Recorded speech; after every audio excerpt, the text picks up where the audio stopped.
PSC based question standard 8 chapter രാസമാറ്റങ്ങൾ. 1. താപം പുറത്തുവിടുന്ന രാസപ്രവർത്തനങ്ങൾ ഏത് പേരിലാണ് അറിയപ്പെടുന്നത്? ഉത്തരം താപമോചക പ്രവർത്തനങ്ങൾ. 2. താപം ആഗിരണം ചെയ്യുന്ന പ്രവർത്തനങ്ങൾക്ക് പറയുന്ന പേരെന്താണ്? ഉത്തരം താപ ആഗിരണ പ്രവർത്തനങ്ങൾ.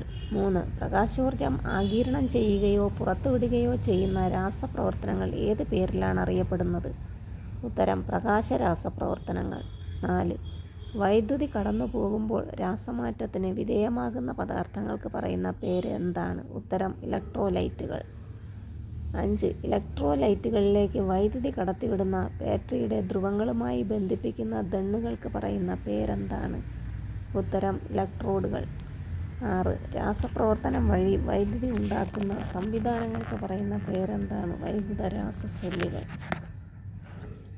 7. രാസപ്രവർത്തനം നടക്കുമ്പോൾ വൈദ്യുതോർജം ആഗിരണം ചെയ്യുകയോ പുറത്തുവിടുകയോ ചെയ്യുന്ന പ്രവർത്തനങ്ങൾക്ക് പറയുന്ന പേരെന്താണ്? ഉത്തരം വൈദ്യുത രാസപ്രവർത്തനങ്ങൾ. 8. ലോഹവസ്തുക്കളിൽ മറ്റു ലോഹങ്ങളുടെ നേർത്ത ആവരണം ഉണ്ടാക്കുന്ന പ്രക്രിയയ്ക്ക് പറയുന്ന പേരെന്താണ്? ഉത്തരം വൈദ്യുത ലേപനം. 9. രാസപ്രവർത്തനങ്ങളിൽ ഊർജം പുറത്തുവിടുന്ന രാസപ്രവർത്തനങ്ങൾക്ക് പറയുന്ന പേരെന്താണ്? ഉത്തരം ഊർജമോചക പ്രവർത്തനങ്ങൾ.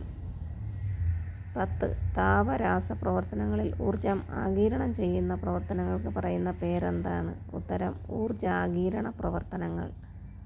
11. റേഡിയോകളിൽ ഉപയോഗിക്കുന്ന സെല്ല് ഏതാണ്? ഉത്തരം ട്രൈസെൽ. 12. വാച്ചുകൾ, കാൽക്കുലേറ്ററുകൾ ഇവയിൽ ഉപയോഗിക്കുന്ന സെല്ല് ഏതാണ്? ഉത്തരം മെർക്കുറി സെൽ. 13. ക്യാമറകളിൽ ഉപയോഗിക്കുന്ന സെല്ല് ഏതാണ്? ഉത്തരം nickel cadmium cell. 14. Mobile phone, ലാപ്ടോപ്പുകൾ ഇവയിൽ ഉപയോഗിക്കുന്ന സെൽ ഏതാണ്? ഉത്തരം ലിത്തിയം അയൺ സെൽ.